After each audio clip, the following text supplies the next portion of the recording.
Hello, I'm Ricki, and today on the watch list, I'm joined by Mark Eccleston, CEO of Valirx plc. The company has announced the creation of a wholly owned subsidiary, Valirx Animal Health Ltd, a move that signals potential diversification beyond its core human oncology pipeline and into the growing animal health market.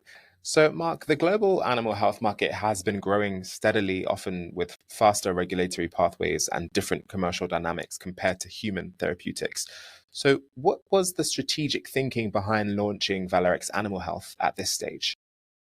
I think it's like you say, there's a market opportunity there. So it's a $5 billion market, expected to reach that $5 billion by 2030, which is equivalent to the triple negative breast cancer market, which is one of our primary markets for human health. So it makes sense to be able to develop our assets across a range of species, right? So you can benefit the human research with working in animals through a comparative oncology approach. So comparative oncology basically develops drugs for animals, in animals, but it also means that research benefits the human markets as well. So it's a parallel stream, I would say. We're developing both in parallel. Amazing. So, dogs continue to be man's best friend, helping in ways that they don't even realize. And as you mentioned there about breast cancer being one of your main focuses, Valirx has historically focused on oncology, drug development, and asset partnering. How does the animal health subsidiary complement that model? And how does this represent a diversification play, a monetization strategy from existing IP, or a longer term platform shift? I think it's as I said, it's complementary. It's not a shift in strategy. It's something that I envisaged right from the start when I took over in August 2024. It's something that we've been involved in previously. So one of the original spin-out companies from Valirx set up an animal health division to exploit biomarker technology, and we developed that as a point of care test for cancer screening in dogs, and we sold that test for $28 million. Way before the human part had been developed, right?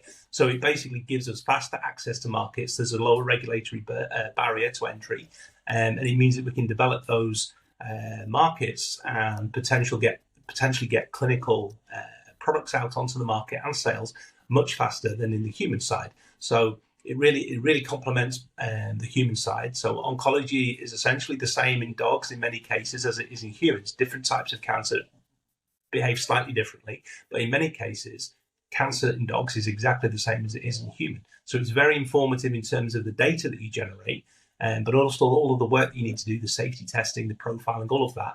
That really complements then for the canine side what then happens into the human side.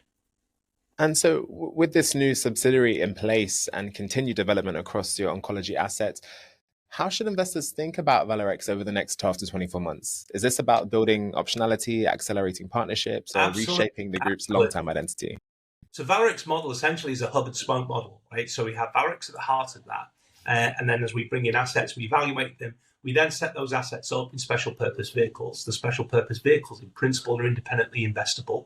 And so Valirx is AIM listed, and we're looking to bring in additional funding into these SPVs. So Valirx Animal Health is a dedicated veterinary SPV. So all of the assets that we bring into these other SPVs, we will cross-license into the animal one. So it means that people can focus very much then on particular areas of interest. So if you want to invest in the main company, then you've got the main company. If you want to invest in a specific subset or a specific asset or into the veterinary medicine market, for example, then it opens up those opportunities for us. It means we've got extra routes to bring in investment into the company as a whole.